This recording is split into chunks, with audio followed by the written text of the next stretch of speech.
Hello, tax season आ गया है और अगर आप फाइनेंशियल ईयर 2022-25 के लिए अपना इनकम टैक्स रिटर्न फाइल कर रहे हैं तो कुछ बड़े अपडेट्स हैं जो आपको मिस नहीं करने चाहिए।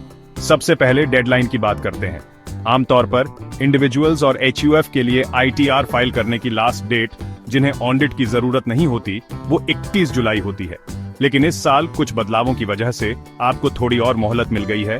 डेडलाइन 15 सितंबर तक बढ़ा दी गई है।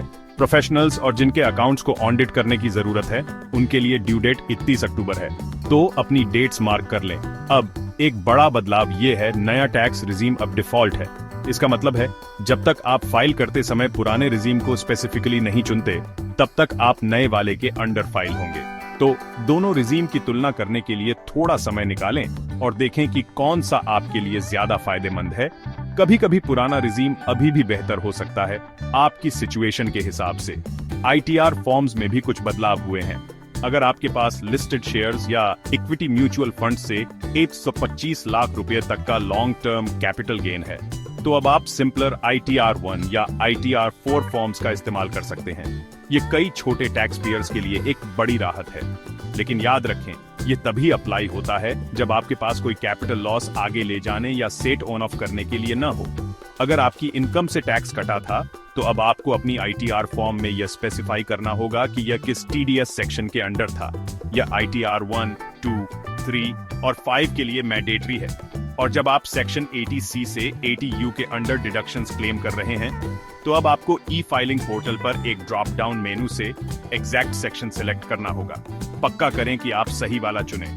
जिनकी इनकम ज्यादा है, उनके लिए भी एक बदलाव है। इस साल केवल 1 करोड़ रुपए से ज्यादा ग्रॉस इनकम वाले लोगों को एसेट्स और लाइबिलिटीज डिक्लेयर करने की जरूरत है, पुराने 50 लाख रुपए की लिमिट के बजाय।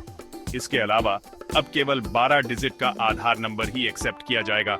एनरोलमेंट ID का इस्तेमाल अब नहीं कर सकते। शुरू करने से पहले अपना PN, Aadhaar, form 16, form 86CS, AIS, bank statements, investment proofs, HRA के लिए रेंट एग्रीमेंट और किसी भी कैपिटल गेन या लॉस का डिटेल्स इकट्ठा कर लें। अपनी इनकम सोर्सेज के हिसाब से सही ITR फॉर्म चुनें। गलत फॉर्म फाइल करने से नोटिसेस या पेनल्टीज लग सकती हैं। और ये न भूलें, किसी भी रिफंड को सीधे पाने के लिए अपना बैंक अकाउंट प्री वैलिडेट कर लें। देर से फाइल करने पर आपको पेनल्टी लग सकती है। अगर आपकी इनकम 5 लाख रुपए से कम है तो 8,000 रुपए, और अगर उससे ज्यादा है तो 5,000 रुपए। तो इन बातों को ध्यान में रखें और अपनी ITR टाइम पर फाइल करें, ताकि आगे कोई दिक्कत न हो।